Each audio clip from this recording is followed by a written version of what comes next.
Hello guys, welcome back to programming with Rana Vikas. आज की इस वीडियो के अंदर मैं आपको बताऊंगा ग्राफ के ऊपर हम लोग डीएफएस कैसे परफॉर्म कर सकते हैं। डीएफएस मतलब डेप्थ फर्स्ट सर्च। तो यहाँ पे राइट साइड पे मैं एक डमी सा ग्राफ क्रिएट करूंगा रैंडम वैल्यूज के साथ, जिस तरह के हम यहाँ पे वैल्यू ले लेते हैं 1, 4, 2, 3 और 10, 9 एंड 5, 6, 7 एंड 8 हेयर। तो अब इनको आपस में कनेक्ट कर लेते हैं। ये अनडायरेक्टेड ग्राफ है, तो आप देख सकते हैं ये सारे आपस में कनेक्टेड हैं। 3, 9 के साथ भी और 10 के साथ भी कनेक्टेड है। इसी तरह जो है 2, 7 के साथ भी कनेक्टेड है, 5 के साथ कनेक्टेड है और 8 के साथ कनेक्टेड है। और 5 जो है वो 8 के साथ भी कनेक्टेड है, 5, 6 के साथ भी कनेक्टेड है और 5, 7 के साथ भी कनेक्टेड है और 7, 8 के साथ कनेक्टेड है। तो ये आपके सामने मैंने एक ग्राफ क्रिएट किया। अब इस पे हमने देखना है कि डेप्थ फर्स्ट सर्च। अच्छा, डेप्थ फर्स्ट सर्च के लिए आपको क्या करना पड़ेगा? सबसे पहले इनमें से किसी भी नोड को आप स्टार्टिंग नोड बना लेंगे। तो इनमें से किस नोड को स्टार्टिंग नोड बनाते हैं? तो चलिए हम लोग कहते हैं कि 1 वाली जो नोड है उसको मैंने स्टार्टिंग नोड बनाना है। अब डेप्थ फर्स्ट सर्च करने के लिए जिस डाटा स्ट्रक्चर की आपको ज़रूरत पड़ती है वो है आपके पास स्टैक। तो यहाँ पे मैं क्रिएट कर लेता हूँ स्टैक को। अच्छा, स्टैक के अंदर सबसे पहले हम लोग क्या करेंगे?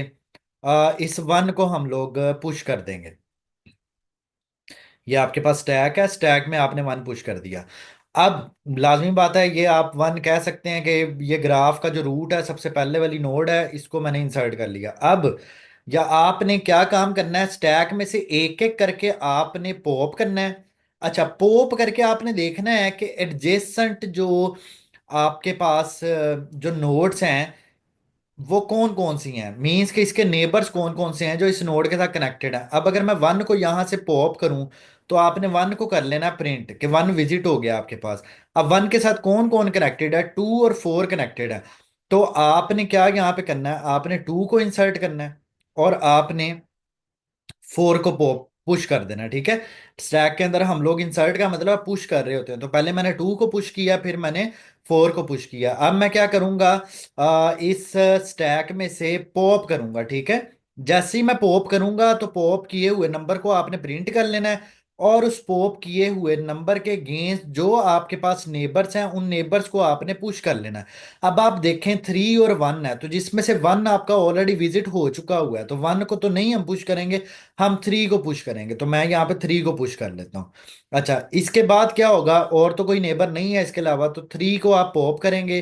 तो जैसे ही आपने पॉप किया तो 3 के अगेंस्ट इसके नेबर देखें, 2 है, 9 है और 10 है। तो आप 2, 9 और 10, तो 2 तो ऑलरेडी आपके पास स्टैक के अंदर मौजूद है, आपने इसको नहीं छेड़ना। इसी तरह 9 और 10 है। तो यहाँ पे मैं क्या कर लेता हूँ, 9 और यहाँ पे मैं कर लेता हूँ 10। अब 10 को यहां से पॉप करेंगे तो यहाँ पे 10 प्रिंट होगा। 10 के नेबर कौन है? 10 का कनेक्टेड जो है वो सिर्फ 3 है। तो 3 वाला तो ऑलरेडी विजिट हो चुका हुआ है, तो हमने इसको कुछ भी नहीं करना। अब आगे चले, 9 को यहाँ से पॉप कर लें। 9 को पॉप करते हैं। 9 के जो नेबर्स हैं, 3 है, 3 ऑलरेडी विजिट हो चुका है, कुछ भी नहीं करना। उसके बाद देखें स्टैक में क्या पड़ा होगा, स्टैक में पड़ा हुआ है 2। आप 2 को पॉप करें, 2 को प्रिंट कर लें। उसके बाद यहाँ पे 2 के जो नेबर हैं, जिस तरह 1, 3, 5, 9 और 8 है, तो आप यहाँ पे 1 ऑलरेडी विजिट हो चुका है, 3 भी ऑलरेडी विजिट हो चुका हुआ है। आपके पास रह क्या जाता है, 5, 7, 8। तो आप यहाँ पे 5 और 7 और यहाँ पे हम क्या करेंगे, 8 को पुश कर लेंगे। अच्छा, अब आप यहाँ से करें 8 को पॉप। तो 8 पॉप हुआ, आपने उसको डिस्प्ले कर लिया। उसके बाद हम क्या करेंगे, 8 के नेबर्स को देखें। 8 के नेबर है 2, 5 और 7। तो क्या 2, 5, 7 ऑलरेडी आपके विजिट हो चुके हुए हैं? यहाँ पे देखें तो जी बिल्कुल हो चुके हुए हैं। यहाँ पे आपको ये इसमें भी यहाँ पे नजर आ रहा है आपको 2, और यहाँ पे आपको 5 और 7 इधर नजर आ रहे हैं। ठीक है, अब हम यहाँ से क्या करेंगे कि यहाँ से 7 को हम लोग पॉप करेंगे। तो 7 यहाँ पे प्रिंट होगा। 7 के नेबर कौन है, 5, 2 एंड 8। तो 5 ऑलरेडी यहाँ पे है, 2 एंड 8 विजिट हो चुके हुए हैं। तो हम यहाँ पे कुछ भी पुश नहीं करेंगे बल्कि पॉप करेंगे। तो पॉप किया 5 को। 5 के नेबर कौन है, 6 है, तो 6 को यहाँ पे हम क्या कर लेंगे, पुश कर लेंगे। ओके, तो अब हम क्या करेंगे, सिक्स को यहां से पॉप करेंगे और यहाँ पे सिक्स को प्रिंट कर देंगे।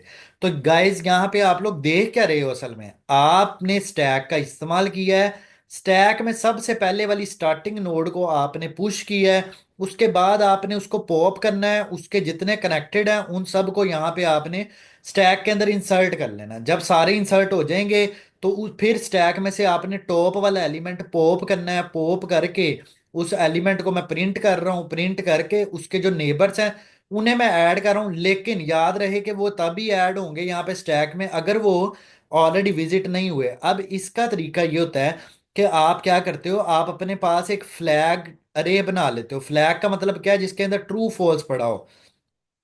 तो यहाँ पे अगर मैं अरे क्रिएट कर लूँ जिसका ये जीरो इंडेक्स है, 1 2 3 4 5 6 7 8 और 9, और ये आपके पास 10 वाला इंडेक्स है।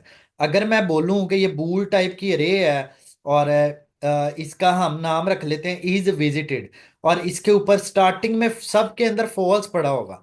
देखें, जब भी आपने स्टैक के अंदर कोई भी नंबर पुश करना है ना, तो वो वही नंबर पुश होगा जिसका यहाँ पे फ्लैग जो है ना वो फॉल्स पड़ा हुआ है। तो फॉल्स को आपने ट्रू कर देना कब, जब आप स्टैक में पुश कर देंगे। देखिए, सबसे पहले आपने वन किया था ना, तो वन वाले को आप क्या कर देंगे, आप ट्रू कर देंगे।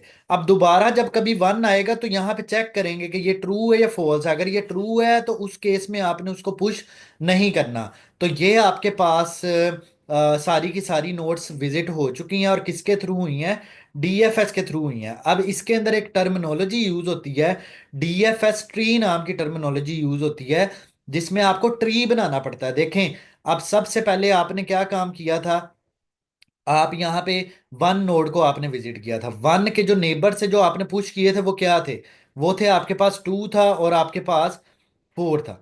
ठीक है, इस तरह आप काम कर रहे थे।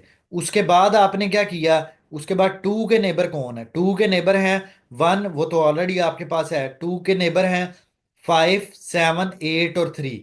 तो मैं यहाँ पे कह सकता हूँ 3 5 7, और यहां पे मैं इसको कह देता हूं 8। ठीक है, इसके बाद यहां पे आपने देखना है फोर के नेबर कौन है। फोर के नेबर कौन है, फोर के नेबर थ्री है। तो थ्री ऑलरेडी यहाँ पे मौजूद है, तो आपने यहाँ पे ना एक डॉटेड लाइन लगानी है। ठीक है, ये डॉटेड लाइन का मतलब है कि थ्री ऑलरेडी विजिट हो गया हुआ है, लेकिन फोर का कनेक्शन थ्री के साथ है। अच्छा, अब थ्री के देखें नेबर कौन है। थ्री के नेबर है 9 10 2 और 4। टू और फोर तो ऑलरेडी हो चुके हैं, तो हम यहाँ पे क्या करेंगे ऐड, यहाँ पे आप ऐड कर दें 9, और यहाँ पे आप ऐड कर दें 10, आप ऐड कर दें। इसी तरह फाइव के नेबर कौन है, 6 7 8। तो सिक्स यहाँ पे ऐड करें आप, और सेवन के साथ इसकी ये लाइन बना देंगे डॉटेड वाली। एट के साथ भी यो आप यूं करके एक डॉटेड लाइन ड्रॉ कर देंगे।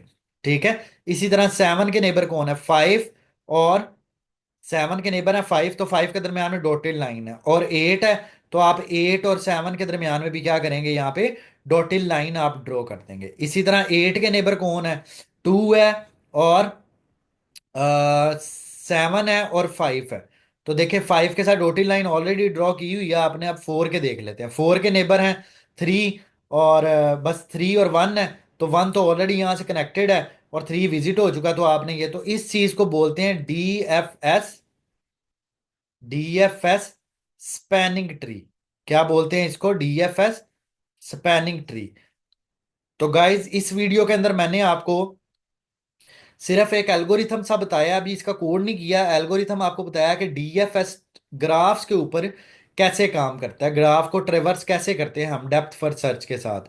तो अगर आपको वीडियो की समझ आई है, कमेंट सेक्शन में ज़रूर आप बताइएगा। तो मिलते हैं इंशाल्लाह नेक्स्ट वीडियो के अंदर, उसमें हम लोग देखेंगे ब्रेथ फर्स्ट सर्च बीएफएस। तब तक के लिए टेक केयर, अपना ख्याल रखिएगा।